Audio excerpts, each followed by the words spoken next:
Eh bonjour. Ah ben je me rappelle de vous je crois. Je vous avais rencontré déjà, non? Pas du tout. Alors déjà celui-ci il est pour vous. Merci. Et moi je vous explique un petit peu ma démarche. Moi je fais des vidéos YouTube. Est-ce que vous connaissez YouTube? Oui, Donc je suis ce qu'on appelle un YouTuber. d'accord. Alors je me permets d'aller dans la rue et de filmer un petit peu les gens parce qu'on ne veut plus trop les voir aujourd'hui. On a un petit peu peur d'eux, je sais pas pourquoi. On se croirait dans la jungle. Mhm. Mais surtout les jeunes, moi. C'est surtout les jeunes qui m'intéressent. Je vois que vous êtes jeune. Oui, un petit peu. Alors moi je viens un petit peu poser deux questions aux gens dans la rue. Déjà, ce que les gens ils savent qu'ils vont mourir un jour ou l'autre. Est-ce que vous le savez, vous? Oui, Et moi, la deuxième question qui est très importante que je pose, c'est qu'est-ce que vous croyez après la mort? Alors, est-ce que pour vous, ça s'arrête? Est-ce que ça continue? Parce que de toute manière, qu'on le veut ou pas, et qu'on veut y croire ou pas, on y va tous. c'est vrai. Et on va tous au même endroit. Alors, pour vous, qu'est-ce qui se passe après la mort? Alors, moi, je suis musulmane, du coup, D'accord. tu as ma croyance. Je Ouais, pense qu'il y a une vie après la mort. très bien, c'est ce que je crois aussi, moi. Ah oui, vous aussi. Moi, je crois qu'après la mort aussi, il y a quelque chose. Ce serait dommage sinon que ça s'arrête. Ce serait quoi la vie? On travaille, on fait la fête. Je pense que ouais, c'est un peu... Mais ce serait que démotivant, je pense. Ouais. Ce qui nous pousse un peu à faire du mieux qu'on puisse dans notre vie Ouais. pour justement avoir quelque chose de meilleur dans. D'accord. Donc vous, pour vous, après la mort, ça continue. Donc si vous êtes musulmane, ben, je crois que vous croyez un petit peu comme moi, c'est le paradis et l'enfer. Oui, Et au milieu, il y a un jugement. oui, c'est ça. Donc alors, moi je crois exactement la même chose que vous. Donc comment vous savez si vous avez accès au paradis ou pas? Sur quoi est-ce que vous vous basez par exemple? Je pense que ça se base juste sur notre foi, Ouais, nos actions, nos bonnes actions, nos mauvaises actions, juste comment on voit le monde, comment on le perçoit, si on a fait du bien, si. C'est un peu la même chose que le karma en soi. C'est d'accord. cette notion-là. Sauf que le karma, c'est dans la vie. Ouais, Là, le karma, c'est justement le jugement. C'est ce ouais, moment-là d'accord. Alors moi je pense un petit peu comme vous, mais juste un peu différemment. Moi je pense qu'on sera jugé par rapport au bien ou au mal que nous aurons commis sur Terre. Donc moi je vous rassure tout de suite, je ne vous juge absolument pas du tout, parce que moi j'ai cassé toutes les lois. Donc je suis même maintenant en prison, donc comme ça c'est clair. Oui, Je ne remplis ni les mosquées ni les églises. Ça c'est annoncé d'avant, je suis ni témoin de Jéhovah ni rien de tout ça. Ça c'est clair. Sur mon traité, il n'y a pas de numéro de téléphone, pas d'adresse. Voilà. Alors moi je pense que nous serons jugés par rapport au bien ou au mal qu'on aura commis sur terre. Et il y a une loi qui est merveilleuse, que les musulmans acceptent, qui est la loi de Moussa, qui est la loi de Moïse. oui. Tu ne mentiras pas, tu ne voleras pas. Alors moi je vous rassure, je ne vais pas aller jusqu'à 10 parce que je pense que vous avez les cheveux comme moi. Regardez bien, c'est très simple. Il y a un commandement qui dit tu ne mentiras point. Parce que dans votre vie, ça vous est déjà arrivé de dire ne serait-ce qu'un mensonge. Bien sûr. Moi le premier, hein. Je pense que tout le monde. Tout le monde a menti. Quelqu'un qui dit qu'il n'a jamais menti, c'est un menteur déjà. Ne serait-ce qu'une fois, hein. Et y compris le religieux des religieux, hein. Ça c'est clair. Il y en a un qui dit tu ne voleras point. Est-ce que dans votre vie, ça vous est déjà arrivé de prendre quelque chose qui n'est pas vous, mais peu importe la valeur, hein. Oui, je pense que quand j'étais toute petite, j'ai fait une fois, ma mère m'a punie et j'ai plus jamais refait de ma vie. Alors moi je l'ai fait aussi, des petites choses, des grosses choses aussi malheureusement. Il y en a un qui dit tu honoreras toujours tes parents. Attention, il y a un piège. Est-ce que vous êtes sûr que vous avez toujours honoré vos parents?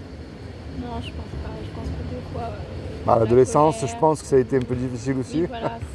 Enfin, Moi, ça a été le cas. je pense que ce qui est beau justement, c'est qu'on n'est pas tous parfaits et Mais on est tous pécheurs. qu'on fait De toute manière, qu'on le veut ou pas, nous sommes conçus et nés dans le péché. Je ne sais pas si vous avez des enfants, mais si vous en aurez, allez leur apprendre à mentir, à voler, ils vont le faire tout seuls. Oui, Mais allez leur apprendre à vous obéir, c'est un peu plus compliqué. Vous voyez, ça montre qu'on est conçu et né dans le péché. Il y en a un autre qui dit tu mettras toujours Dieu en premier dans ton cœur. Mais remarquez bien avant de répondre, vous croyez en Dieu, ça va. Mais un incroyant ou une incroyante essaye de le mettre quand tout va mal. Mais lorsque tout va bien, est-ce que nous lui disons par exemple merci Seigneur pour le repas que tu m'accordes aujourd'hui, ou pour le souffle de vie que tu m'accordes aujourd'hui encore une fois? Est-ce que nous lui disons merci pour cela chaque jour? Est-ce qu'on pense à lui? je pense pas. Eh oui, difficile, hein. Et un dernier, un commandement qui dit tu ne commettras point d'adultère. Mais Jésus, qui est Issa pour les musulmans, a dit quiconque, c'est-à-dire vous, moi, ou le voisin, hein, a regardé un homme ou une femme avec de la convoitise, un désir charnel, ou même une image qu'il ne fallait pas, hein, on a déjà commis avec aussi un adultère dans notre vie. Et hélas, on l'a tous fait, ne serait-ce qu'une fois aussi, ça. Alors, maintenant, on va rester sur la loi pour l'instant. Si Dieu est juste, il est juste. On me dit souvent que oui, mais tu sais, Dieu est riche en miséricorde et en bonté, il est amour. Bien sûr, je ne le nie pas, le contraire, ça. Mais s'il est amour, Dieu est obligé d'appliquer sa justice parce qu'il n'est pas amour. C'est comme quelqu'un vous fait 1001 misères, vous portez plainte, vous passez au tribunal. Imaginez, si le juge il laisse partir la personne pour toutes les misères qu'on vous aurait fait, c'est pas un bon juge. Oui. On est bien d'accord? Ben Dieu c'est pareil. Donc face à cette loi-là, c'est très dur ce que je vais dire, mais c'est la vérité, nous méritons l'enfer parce que nous avons cassé sa loi. Et tous, même ceux qui étaient avant nous, hein, même les arrière, pareil aussi. Alors, ça c'est la mauvaise nouvelle. C'est vrai que Dieu est un créateur. Puis en général, un créateur, il aime ce qu'il crée. Un artiste, il aime son art. Maman ou la grand-mère, lorsqu'elle prépare des petits plats, même si c'est fatigant, elle les aime aussi. Oui. Et Dieu, c'est pareil. Il nous aime, il nous a créés, il ne veut pas nous y envoyer en enfer. Il ne veut pas. Malgré quand même que ça reste le péché, qui est un virus mortel, qui nous éloigne de lui, puis qui nous y envoie aussi en enfer. Alors il va y avoir un problème avec un seul mot. Je préfère vous l'annoncer d'avance. Mais je vais vous dire moi maintenant ce que je crois, moi. Moi, je suis ce que le Coran, justement, appelle les gens du livre. Est-ce que vous savez ce que c'est que le livre? C'est les gens qui suivent seulement ce qui est écrit dans les livres saints et pas, l'influence des prophètes et Alors, des envoyés. les gens du livre, c'était les chrétiens de l'époque, les vrais. Je dis, il y en a encore, hein, mais tout le monde sont des chrétiens aujourd'hui. Donc moi, je parle de ceux qui lisent vraiment le livre, qui le mettent en pratique, ce qui est différent. C'est bien beau de se dire, oui, je suis chrétien, ou comme là, vous savez, hein, je suis musulman, mais qui ne pratique pas, non. En général, quelqu'un qui est dans le Seigneur, il fait ce que le Seigneur lui dit. Alors moi, ce que je crois, c'est comme Dieu n'a trouvé personne de parfait sur terre, je dis bien personne, ni un pape, ni un saint, ce que voulez-vous. Hein. Ce qui est impossible aux hommes ne l'est pas à Dieu. Il peut venir là sous une forme humaine, Dieu. Nous, on ne peut pas. Mais c'est ça qu'il a fait il y a 2000 ans, justement. Il s'est enveloppé de ce corps, justement, qui est Issa. Et il a dit, quiconque croit que Issa est le Fils de Dieu. Mais quand je dis Fils de Dieu, c'est le problème, il est là avec les musulmans. Pour moi, Dieu n'a pas de mère. Dieu est un esprit, on ne peut pas le voir. Mais quand vous voyez tous les miracles que Jésus a accomplis sur terre, puis puisqu'il a même vaincu la mort, parce qu'il est vivant et puis il va revenir aussi, ben en fait vous voyez Dieu à travers, c'est un miroir si vous voulez. Quand vous voyez Jésus qui a accompli la Torah, les 10 commandements, il l'a accompli, il n'a jamais péché. Ben, on voit Dieu à travers. C'est comme les Arabes, on les appelle les fils du désert. Quand on voit un Arabe, on voit les palmiers, le désert. Mais le désert n'a pas avoir d'enfants, c'est une image. Les Égyptiens, c'est la même chose, on les appelle les fils du Nil. Le Nil ne peut pas avoir d'enfants, c'est une image. Donc c'est pour ça qu'on dit fils. Mais le problème de croire, parce qu'il y a écrit, quiconque croit que Jésus est le Fils de Dieu, qu'il est ressuscité du royaume des morts le 3e jour, et il aura la vie éternelle à mes côtés. C'est bien. Moi, je sais que les musulmans me disent, oui, on croit, je sais, mais les démons aussi, ils y croient, et eux, ils tremblent. On va dire de ce côté-là, ils sont beaucoup plus humbles que nous. Alors moi, le but de ma démarche, la clé, parce qu'il y a une clé là-dedans, c'est la repentance. La repentance, bien sûr, il faut arrêter de mentir, de faire toutes ces choses-là. Si vous mentez, vous savez, la conscience vous dit que vous avez menti. C'est que vous changez de direction, pas forcément pour devenir fanatique religieuse, non, c'est pas ça. Si vous lisez dans la Bible, ben, vous voyez que dans le Nouveau Testament, les pharisiens de l'époque étaient très bons extérieurement, mais à l'intérieur, c'était sec. Oui. Vous voyez, c'est que vous vous tournez vers lui et vous lui dites, moi je suis musulmane, nous croyons aussi en Jésus, mais est-ce qu'il est notre sauveur, parce qu'il va revenir, mais avec vous, moi je peux prier pour vous, mais le reste je ne peux pas le faire à votre place. Vous comprenez? C'est comme si que tous les deux on commet un braquage. C'est un exemple, on commet un braquage, puis on se fait serrer tous les deux. On passe devant le tribunal, et le juge il nous dit, voilà, je vous laisse le choix. Suite au braquage que vous venez de commettre, vous méritez 30 ans de prison.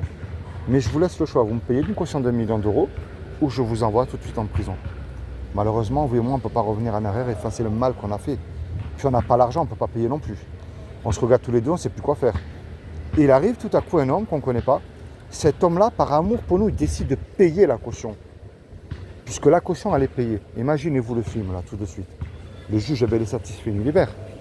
Mais cet homme qui a payé la caution, là, il se présente lui en retour devant vous. Qu'est-ce que vous allez lui dire à cet homme-là qui a payé la caution? Méritez merci, au moins. Si vous demandez un service, j'imagine bien que vous allez lui rendre parce qu'il vous a évité 30 ans de prison. Ben, est-ce que vous voyez c'est quoi l'image que je viens de vous donner là? Ça serait le pardon de Dieu, c'est ça? Ouais, très juste. C'est ce que Jésus a fait pour vous sur la croix il y a 2000 ans. Alors moi, comme je vous ai dit, je ne vous envoie pas dans une église, vous faites ce que vous voulez, c'est pas ça mon but. Je vais dans quelque part, je critique pas, mais c'est pas ça mon but. C'est toute seule là. Vous parlez à Dieu. Vous lui dites tout ce qu'il y a dans votre cœur. On ne se connaît pas, mais parce qu'on mélange souvent Dieu et la religion. Alors la religion, pour moi, n'importe laquelle, je les mets tout dans le même sac. Si on gratte un peu, il n'y en a pas une qui est mieux que l'autre, c'est les hommes. Il faut dominer sur les autres hommes. On va dire c'est comme de la politique. Mais Dieu n'est pas religieux, pas du tout. Vous savez pourquoi? Depuis que vous êtes nés, vous, il n'y en a qu'une comme vous. Il n'y en a pas deux, il n'y en aura jamais deux comme vous. Chaque être humain a une vie différente qui n'est pas la même avec l'autre. Ça montre que Dieu n'est pas religieux, mais que tu veux une relation personnelle avec vous qui ne sera pas la même avec la mienne. On ne se connaît pas, encore une fois, mais vous avez peut-être subi, vous, des injustices que je n'ai pas eues, moi. Vous avez eu, vous, des tristesses, des peines que je n'ai pas eues. Vous avez eu aussi des joies que moi, je n'ai pas eues. Et vice-versa, vous voyez, ça montre que Dieu veut une relation personnelle avec nous. Alors, je vais vous poser deux questions et je termine avec ça. Est-ce que, en tant que musulman, vous devez lire l'Injil, qui est l'évangile, et est-ce que vous ne devez pas croire, mais obéir à Jésus? Je dis bien obéir. Obéir, c'est-à-dire, je fais ce qu'il me dit de faire et je lis ce qu'il me dit de lire. Oui, je pense qu'en tant que musulmane, on doit se renseigner sur tous les livres saints et les lire tous. Bon, c'est pas mon cas, je vais pas, Bon, vous avez très bien répondu, parce que sinon, j'avais le Coran, je pouvais vous le montrer. je vais pas pu le faire. Alors, c'est vrai qu'il y a 2 sourates, 3 même. Je vais vous les laisser. J'ai un petit traité comme ça, vous allez voir.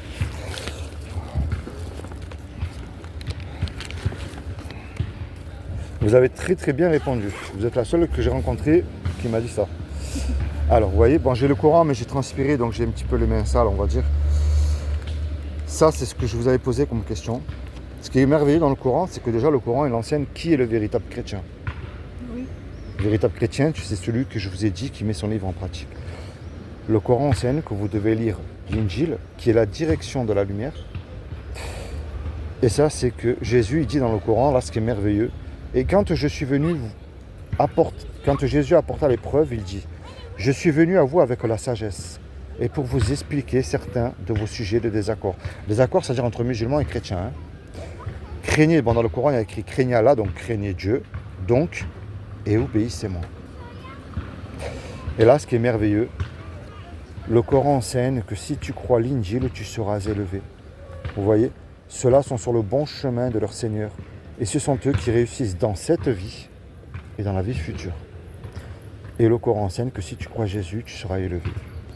Donc ça, je vous le laisse, c'est cadeau, c'est pour vous. Merci. Est-ce que vous possédez une Bible ou un Nouveau Testament? Oui, j'en ai une. Ah ben, très bien, mais je vous invite franchement à la lire régulièrement. Même des fois, c'est vrai que c'est fatigant, mais comme on dit, le diable est rusé, il nous met une petite paresse spirituelle. Oui. Moi, je vous rassure, ça me le fait aussi. Hein. Quand je lis un chapitre, pouf, j'ai les yeux qui commencent à être lourds et j'ai envie de m'endormir. Mais il faut persévérer, parce qu'on ne sait pas quand le Seigneur va revenir. Et le plus important, c'est est-ce que je suis réconcilié avec lui? Parce que ce soit votre petite amie, votre famille, vos parents, vous êtes toute seule devant Dieu. Et le meilleur des avocats, c'est Jésus lui-même. Donc moi, je vous encourage, pas une religion, une relation seule avec lui. Et puis voilà. Vous savez, il y a une chance sur 1 million de gagner au loto ou au tiercé, je crois. Imaginez qu'il y a une chance sur 1 million, que ce que je viens de vous annoncer, je pense que vous croyez que c'est vrai. Si j'ai fait quelque chose, écoutez, si je me suis trompé, j'ai rien fait de mal, hein. Vous n'avez rien perdu. Oui. Mais si c'est moi qui ne me trompe pas, que Jésus est réellement votre sauveur, et moi je le crois profondément qu'il est votre sauveur. Et si vous ne l'acceptez pas, je suis obligé de vous le dire, parce que sinon ça serait comme un petit péché pour moi. C'est vous qui perdez l'eau. Et moi je vous donne, je ne vous connais pas, mais je préfère vous donner rendez-vous là-haut. Hein. Il y en a qui me disent qu'ils vont s'éclater en bas, je les plains. Je préfère vous voir en haut, moi. Bon, soyez bénis, merci beaucoup Merci. pour les quelques minutes. Bonne journée à vous. Également. Et puis, je vous laisse un souvenir de moi, c'est pas grand-chose. Ah oui, je l'ai rangé. C'est un petit livret. Hop, il est là. C'est à lire, vous verrez, c'est très intéressant. Ça sera ma dernière question. Est-ce que vous sauterez d'un avion, je dis bien sans le parachute, hein, Sans le parachute. en plein vol? Bon, moi, avec un parachute, de toute manière, je le ferai pas non plus. Avec ça. un parachute, oui. Ouais. Sans, non. Bon, avec un parachute, je le ferai pas, moi. Ça doit être quand même très, très extrême. Mais vous et moi, on ne se connaît pas. Et un jour ou l'autre, c'est vrai qu'on va faire quand même le grand saut dans la mort. Mais est-ce que Jésus ne serait pas votre parachute qui vous garantit que si vous ayez foi en lui, parce que c'est la foi qui déclenche tout, c'est-à-dire que vous vous abandonnez complètement à lui, c'est vous le laissez gérer votre vie. Parce qu'il y en a qui me disent souvent, moi je veux d'un Jésus sauveur, mais pas d'un Seigneur, hein, tu ne t'occupes pas de mes affaires par contre. Mais si vous le faites rentrer dans votre cœur en tant que sauveur et Seigneur dans votre vie, je ne promets pas que tout irait rose, je serai un gros menteur encore une fois. Mais je peux vous garantir, moi je parle pour après, que vous serez sauvés. C'est tout simple. Bon, soyez bénis, merci de m'avoir supporté quelques minutes. Vous voyez, on ne parle pas de ça tous les jours. Puis merci d'avoir accepté aussi, c'est très sympa de votre part. Et puis soyez bénis, vous et toute votre famille. Merci beaucoup. Allez, merci. Au revoir, bonne journée. C'est quoi votre chaîne YouTube? Ça s'appelle Nice pour Jésus. Nice pour Jésus. Oui, c'est un petit logo noir et bleu. Allez, très bonne journée. Au revoir.